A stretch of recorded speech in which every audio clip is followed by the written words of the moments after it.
दोस्तों, मैं हूं शरद शर्मा और एक ध्येय वाक्य जय गौ माता जय गोपाल। इसी के साथ आज आपको रूबरू करवा रहा हूं एक ऐसी शख्सियत जिसने अपना पूरा जीवन सरकारी सेवा में अधिकारी के साथ साथ गौ सेवा को समर्पित कर रखा है। नाम की चर्चा करूं तो इनका नाम है विष्णुदत्त शर्मा।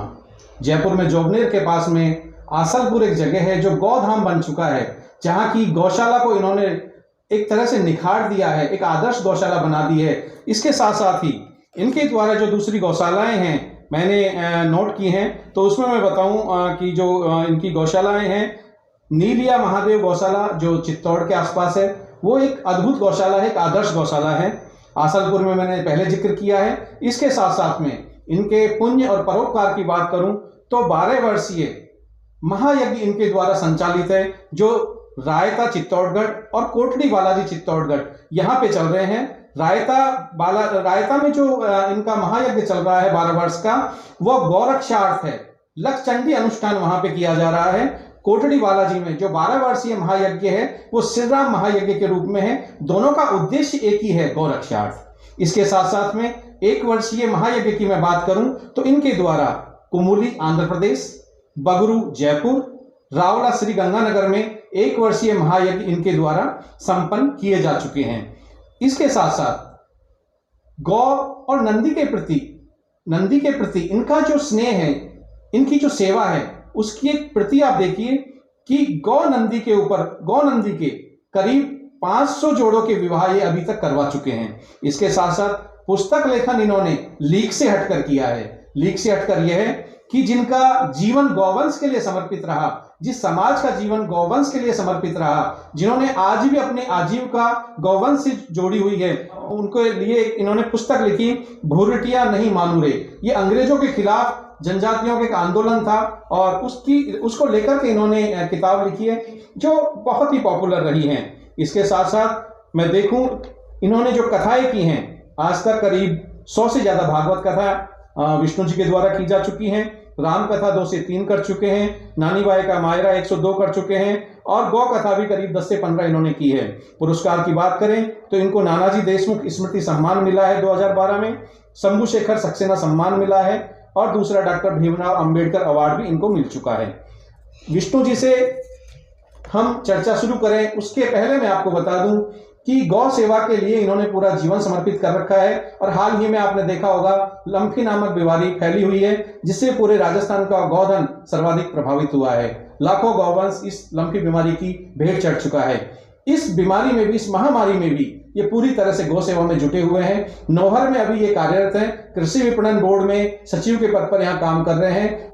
आप ये मूर्तियां भी देख रहे हैं, गोबर के गणेश जी आप देखें, लक्ष्मी जी देखें, लड्डू गोपाल देखें, पीछे साक्षात लक्ष्मी जी का स्वरूप हम देखें और जो संकट मोचन हनुमान जी हैं वो भी आपको पीछे दिखाई दे रहे हैं। ये सब इनकी प्रेरणा थी कि गौ सिर्फ जो है गौ माता हमारे लिए दूध और गोबर का ही मतलब कि काम नहीं करती है। उसका जो गोबर है उससे बहुउपयोगी उत्पाद बना करके हम बेरोजगारों को रोजगार दे सकते हैं। इसके लिए इन्होंने एक मशीन भी बनाई है जो काफी पॉपुलर भी है।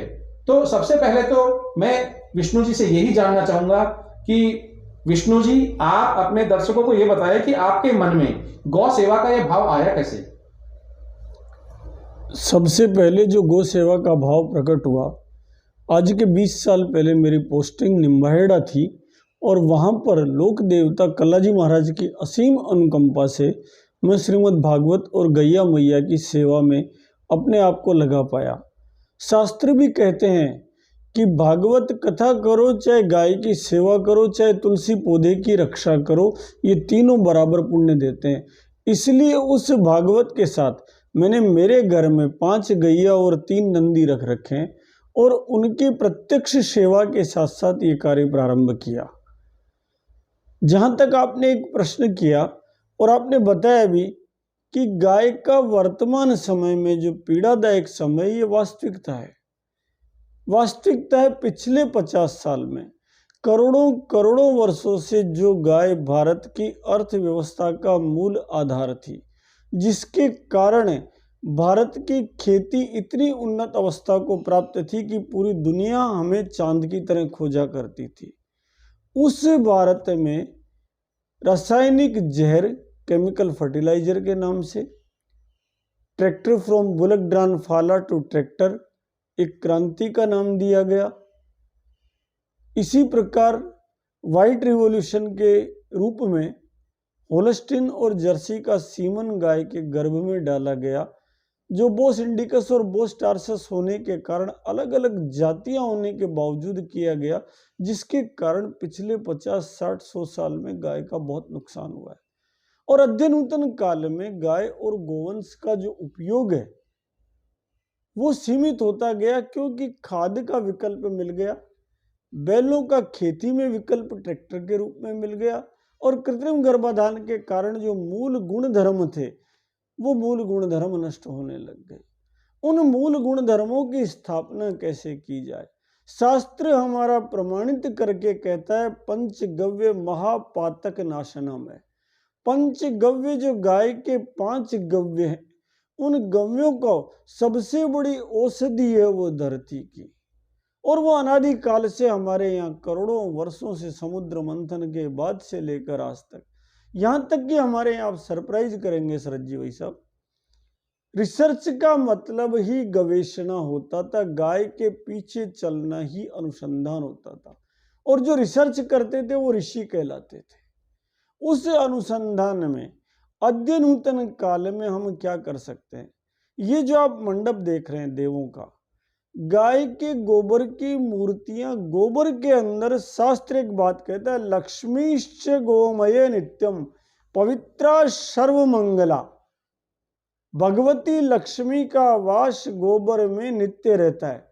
धन की इकाई रुपया, अनाज, संपत्ति, जमीन, इन सबसे बढ़कर अगर धन की इकाई है तो भगवती लक्ष्मी है।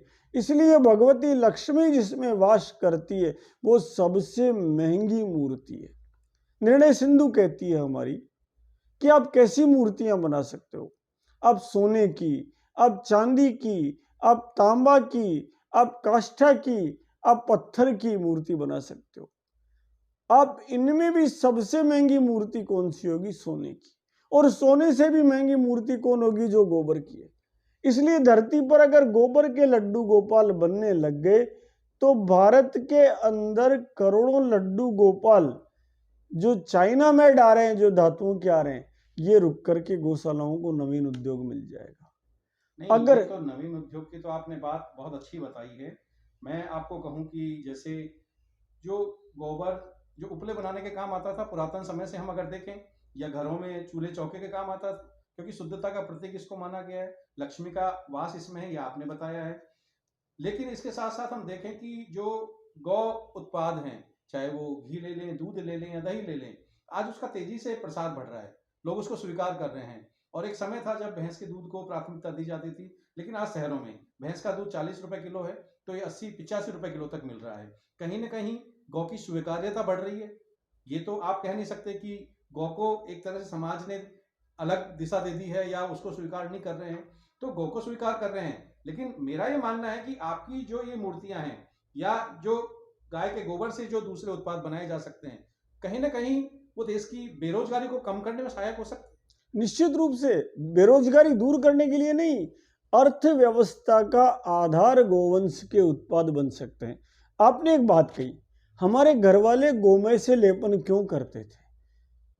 वो ऐसा नहीं है कि उनके पास पैसा नहीं था, ऐसा नहीं है कि वो नैरोलक्स से पेंट नहीं करा सकते थे, ऐसा नहीं है वो एशियन पेंट नहीं करा सकते थे, लेकिन ये हानिकारक जहरीले केमिकल लगाने के स्थान पर वो जानते थे कि गोबर के अंदर ऑक्सीजन होती है, गोबर के अंदर कीटाणु रोधी क्षमता होती है, विकिरण रोधी क्षमता होती है, और शास्त्र कहते हैं लक्ष्मीश्च गोमय नित्यम पवित्रा सर्वमंगला, गोमय लेपन तस्मात् कर्तव्य पांडुनंदन। हे युधिष्ठिर, लक्ष्मी वास होने से घर में गोबर का लेपन किया जाना मनुष्य का कर्तव्य है, दायित्व है, तस्मात् कर्तव्यम पांडुनंदन। इसलिए वो गोमय का लेपन करते थे। आज वो जो गोबर की मूर्तियां हैं, गोबर गणेश आप सामने देख रहे हैं, हमारे हर घर में गोबर गणेश वास्तविक रूप से रखे जाते थे। प्रयाग में जब मैं कथा करने गया तो मैं 2000 लक्ष्मी गणेश लेकर गया। हर संत को हमने भेंट किया ताकि भारत में ये चर्चा वापस चले कि गोबर गणेश कल्पना नहीं वास्तविकता है। सालाना करोड़ों करोड़ों गणेश जी की मूर्तियां बिकती है। अगर गोबर गणेश बन गए तो आप सोच सकते हैं एक दिन में गाय बनाए करोड़पति मशीन से 1000 मूर्ति बन जाती है। 1000 मूर्ति बहुत बड़ा व्यापार है। आप कल्पना कीजिए ये जो दीपक है गोबर का, आप 3 मंजिल से उछाल कर फेंकिए, इतना इतना मजबूत, इतनी इसकी वैल्यू है, क्लोरोफिक वैल्यू इतना टाइट है कि आप सोच नहीं सकते। प्रेस मशीन से तैयार किया हुआ। आप देखिए अगर कोई बेरोजगार बच्चा इसको अपना लेता है, कितने दीपक मार्केट में चलते हैं। अब भगवती लक्ष्मी, अभी मैंने कहा कि लक्ष्मी में जो है गोबर के अंदर लक्ष्मी का वास होता है। लक्ष्मी के लिए शास्त्रों में कहा गया है कि दूध में लक्ष्मी का वास है, दही में लक्ष्मी का वास है, समुद्र मंथन से लक्ष्मी प्रकट हुई है। अंगम हरे पुलक भूषण माश्रियंती भृंगांगनेव मुकुलाभरणम तमालम अंगीकृताखिल विभूतिरपांग लीला मांगल्य दास्तु मम मंगल देवताया। ये अद्भुत देवी है, कनक धारा है। ये कनक धारा प्रकट होती है यदि कोई भक्त प्रार्थना करे तो, और जिस समय ये गोबर में विराजित हो जाती है तो आप कल्पना नहीं कर सकते। इसलिए कुछ मत करो, अपनी तिजोरी में भारतीय गोवंश के गोबर की एक डली रख लो तो आपके धन धान्य की प्राप्ति हो जाएगी। ये बातें आपकी सही है। गौ का महत्व आपने बताया, जो गाय के उत्पाद हैं गोबर का महत्व आपने बताया, और जो गौ के उत्पाद दूसरे दूध दही और घी है उसका आपने बताया। मेरा यह है कि आपने उत्पाद तो बना दिए, मशीन भी बना ली, लेकिन ये बेरोजगार इससे कमाई कैसे कर सकता है, पहली चीज। दूसरी चीज कि ये उत्पाद घर घर तक पहुंचेंगे कैसे, इसके लिए आपने कोई प्रचार प्रसार या कहीं कोई संपर्क या कोई ऐसा प्लेटफॉर्म तैयार किया है कि जिससे आम जन में ये जानकारी जाएगी? नहीं, हमने गौशालाओं में प्रशिक्षण, विपणन और उत्पादन तीनों की एक समन्वित इंटीग्रेटेड अप्रोच अपनाई है। और पहले तो उनका एटीट्यूड चेंज किया है। उनको बताया है कि ये गोबर सामान्य नहीं है, ये गोबर केवल भारतीय गोवंश से मिलता है। गाय का जो वर है, होल्स्टीन और जर्सी का मल, उससे मूर्ति नहीं बन सकती। हाँ, ये महत्वपूर्ण है। ये महत्वपूर्ण है। तो देखते ही आपको गाय का पता लगता है। भारतीय गाय का गोबर क्या है? त्रिदोष नाशक है, ज्वर नाशक है, मधुमेह नाशक है, कुष्ठ नाशक है, कृमि नाशक है, यकृत का उद्दीपन करने वाला है, ज्वर नाशक है, विष नाशक है, विषाणु नाशक है। इतने गुण तो केवल गोबर में मौजूद है।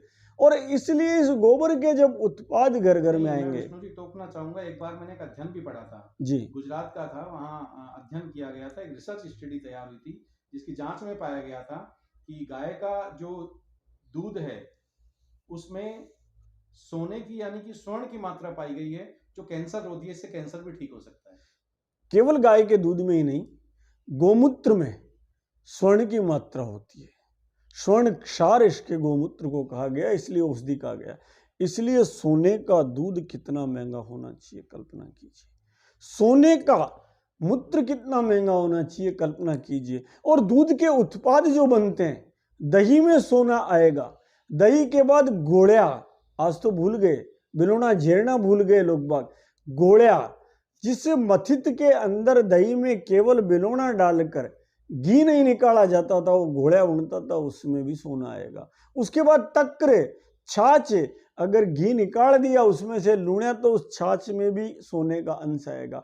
उसके बाद जो नवनीत जो मक्खन तैयार होता है, वो जो मक्खन जो है ना, बैठ करके बच्चे नाचते रहते थे, खाते रहते थे, उस मक्खन का अलग आनंद है। और उसके बाद उसका जो तपाया हुआ घी है, उस घी से बड़ा अमृत कोई संसार में नहीं है। तो दोस्तों, आपने देखा मक्खन का कितना महत्व है। और कहते हैं ना, भगवान कृष्ण भी माखन के तो दीवाने थे। और आज हमारे बेरोजगार विष्णु जी के द्वारा जो मशीन बनाई गई है, जिनसे उत्पाद तैयार हो रहे हैं, कैसे जुड़ सकते हैं, कैसे इसको जन जन तक पहुंचा सकते हैं, कैसे इसको लाभ का सौदा बना सकते हैं, इसके लिए आप अगला वीडियो देखिए।